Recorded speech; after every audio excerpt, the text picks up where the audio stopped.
I can't tell you if I would be pacifist or if I would be violent, because you have to take it on a case-by-case basis. So they say this is my highest value, pacifism, and I believe it's the most mature approach anyone can have to a problem, a non-violent resolution. But I'm going to reserve the right, my human right, to defend myself and also to approach any problem with all the tactics on the table. So it's like, as that being said, saying, and I think that's a very anarchist principle, and that's why it's so hard for anarchists to condemn violence, because they're saying everyone has a freedom and autonomy to respond to a situation in any way they see fit. Why do you believe in anarchism? Why do I believe in anarchism? I think it's the most mature political philosophy I've come across, since being a part of the Occupy movement or just since reading history. Why? And why? Because it doesn't perform a lot of, I think, the missteps that I think a lot of these other ideologies do. It's very humble. It's like you were asking me earlier, what would an ideal society look like? And I've long held this belief, even before I claimed to be an anarchist, that we can't imagine that new society. All we can do is try to free up the room for a discussion, because we're coming with so much baggage from society that we need a lot of self-reflection, and we need a lot of healing. We just need to have the discussion, and we need to identify violence within society and these violent institutions and try to brainstorm alternative models and put those models into practice. And that's when we're going to start realizing the alternatives. And I like to go back to the permaculture analogy, because I think that has like a lot of the wisdom, is that you don't come into farming knowing how to be the best farmer. Like a farmer learns or knows, I think wisdom from the farm when you talk to these farmers, is that you just become a better farmer by doing. It's when I sold insurance, people would say you pass the test to get an insurance license, but you learn insurance by selling it and by doing it. And like any profession, any skill set, about farming most important is every harvest you're getting better, and that's how we have to look at society. Is we're not going to say this is how to become the best farmer and you just go do it. You learn from the people who've come before you, but you learn by practice. Why should I believe in anarchism? I don't think anarchism is something you believe in, because I don't think it's a belief system. I think it's a set of principles by which you question your own assumptions, and you also question the assumptions of society. You question authority, you question power, and you believe in the autonomy of the individual and the freedom of the individual to govern himself and to associate freely amongst themselves. And just those basic principles are your scalpel to bureaucracy, to authoritarianism, and to coercion.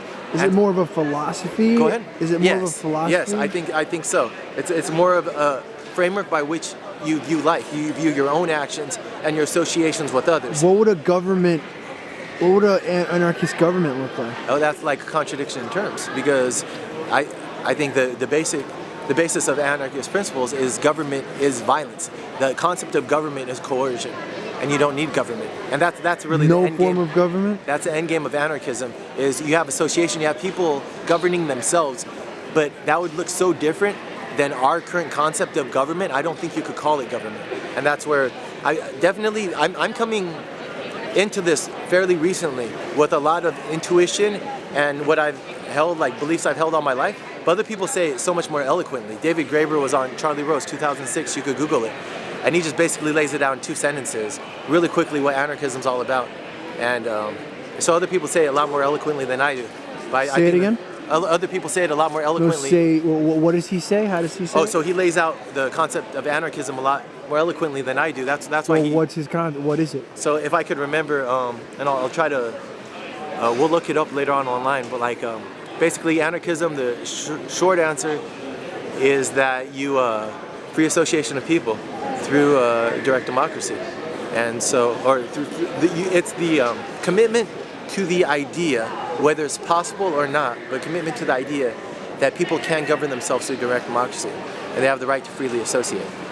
And what's direct democracy? So what's direct democracy exactly? That's when you don't have representatives. You actually have communities governing themselves at the most basic level. And so you don't vest others with the responsibility to govern you, but you actually govern yourself. So people who are affected by a decision have a hand in arriving at that decision.